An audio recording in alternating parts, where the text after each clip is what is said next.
Now let's see what are the different types of investment.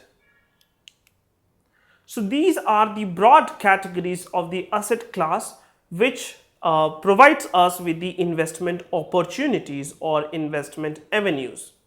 They are basically securities, deposits, postal schemes, insurance and real assets.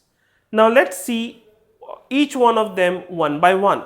We are going to reclassify all these investment opportunities or asset class. Let's start with securities.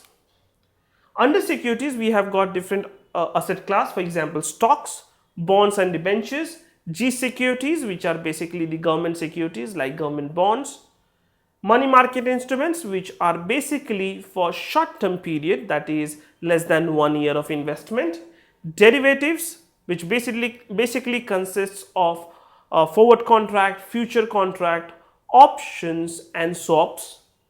Mutual funds. Now, mutual funds is the upcoming trend or a very popular investment opportunity for the current scenario.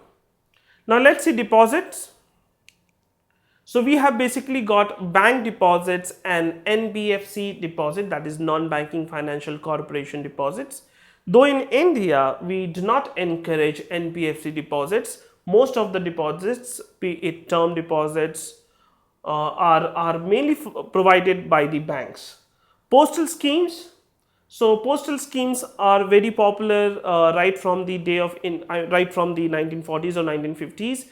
Indians have been a big fan of postal schemes like monthly income scheme, national savings certificates or national savings schemes, Vikas Patras and PPF, that is your public provident fund. Now, since banks are not available across the country, mainly especially in the remote areas, but post offices are there in every corner of the country. Hence, this encourages savings plus investment through the postal schemes. We have savings plus investment from the entire country. Even from the rural areas, people can actually take up these facilities through postal schemes. Next is your insurance. Insurance is a very important part of our current available asset classes. So there are different life insurance policies and ULIP. ULIP is basically your unit linked insurance plan, and the insurance also provides the protection for the investors against their life or against the different assets. This also provides the tax incentives and return depending on a product to product that they have under different insurance schemes. The last one is your real assets. So real asset basically consists of three categories. First is your real estate, second is your precious metals, and third is the upcoming trend of investment or upcoming asset class, which is basically art and antiques.